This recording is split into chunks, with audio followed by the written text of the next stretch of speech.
दोस्तों, आप सबका स्वागत है मेरे इस YouTube चैनल में जिसका नाम है वेद ई ट्रेडिंग। तो दोस्तों, आज हम डिस्कस करने वाले हैं तीन ऐसी चीज़ें जो आपको प्रॉफिटेबल बना सकती है। पहली चीज़ ये है कि आपका risk and reward management. Trade ले रहे हैं तो उसमें आपको पता होना चाहिए कि आप मैक्सिमम कितना रिस्क ले सकते हैं और उसके अगेंस्ट अगर आपका ट्रेड प्रॉफिटेबल या सही डायरेक्शन में जाता है तो आपको रिवॉर्ड कितना लेना है। बहुत बार दोस्तों ऐसा होता है कि जो नए ट्रेडर है वो या तो एसएल लगाते नहीं है, और अगर अपना ट्रेड रिवर्स डायरेक्शन में गया तो कितना रिस्क हम ले सकते हैं इसका कुछ कैलकुलेशन उनके माइंड में नहीं होता।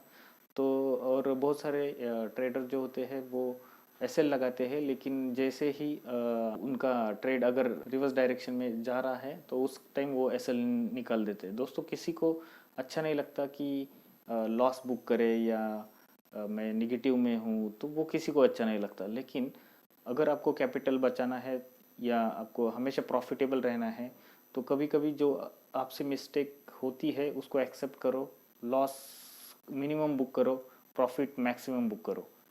कई बार दोस्तों ऐसा होता है कि जो नए ट्रेडर होते हैं या ट्रेडिंग में बहुत सारे लोग ऐसे करते हैं कि प्रॉफिट में वो मैक्सिमम 1000 2000 3000 तक रुकते और लॉस में 10,000 20,000।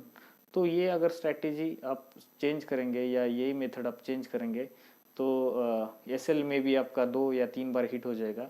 लेकिन जब भी आप प्रॉफिट में रहोगे और अब अगर आप लॉन्ग टर्म या आपका रिवॉर्ड मैक्सिमम अगर आप ले रहे हैं तो वो केस में आप हमेशा प्रॉफिटेबल रहोगे। सेकेंड चीज़ ये है कि पास एक ट्रेडिंग सिस्टम या एक कोई स्ट्रैटेजी होनी चाहिए। उसमें आपको वही स्ट्रैटेजी के साथ आपको काम करना है। दोस्तों, मैंने देखा है कि बहुत सारे ट्रेडर उनके पास स्ट्रैटेजी होती है, वो स्ट्रैटेजी के साथ वो 2 दिन 3 दिन काम करते हैं। उसके बाद 1-2 बार एसएल हिट हो गया तो वो स्ट्रैटेजी चेंज करते हैं। आप जो स्ट्रैटेजी बना रहे हैं उसका बैक टेस्टिंग करो और उसी स्ट्रैटेजी को फॉलो। कोई भी स्ट्रैटेजी 100% प्रूवन नहीं होती, 100% वो रिजल्ट नहीं देती है स्टॉक मार्केट में। अगर आपकी स्ट्रैटेजी 70-60% भी सक्सेसफुल है तो भी आप वो स्ट्रैटेजी यूज़ कर सकते हैं, और उसके लिए आपको एक रिस्क रिवॉर्ड भी उसके साथ रखना है। मतलब अगर आपको आपका रिवर्स रिस्क और रिवॉर्ड ये अगर 1:2 है या 1:3 है, मतलब अगर फॉर एग्जांपल अगर आप रिस्क 1000 का ले रहे हो, इन दैट केस आपका रिवॉर्ड मिनिमम 2000 या 3000 रहना चाहिए। तो अगर 2 बार भी एसएल आपका हिट हो गया और आपने आपका 3 या 4 बार आपका ट्रेड सक्सेसफुल हो गया तो आप उस हिसाब से आप हमेशा प्रॉफिटेबल रहोगे। थर्ड चीज़ ये है कि बहुत सारे लोग ट्रेडिंग में इमोशनल होते हैं या उनका इमोशन के साथ वो ट्रेड करते हैं। तो दोस्तों, शेयर मार्केट अपने हिसाब से नहीं चलता है, हमको शेयर मार्केट के हिसाब से चलना पड़ता है। तो अगर आपका ट्रेडिंग एक एज अ रोबोट की तरह करोगे, रोबोट मीन्स रोबोट को कोई इमोशन नहीं होता है, वो जस्ट उसको जो प्रोग्राम है या उसको जो कमांड दिया है उसी हिसाब से वो काम करता है।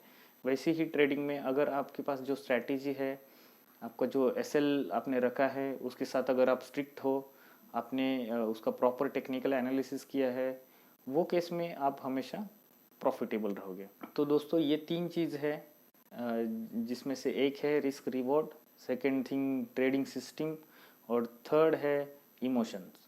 सो ये 3 अगर चीज़ आप कंट्रोल करोगे तो शेयर मार्केट में आप 100% प्रॉफिटेबल रहोगे।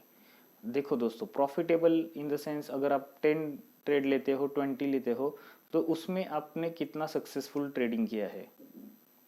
और जो लॉस भी अगर आप बुक करते हो तो लॉस बुक करते टाइम आपका रिस्क या एसएल कितने परसेंटेज में था।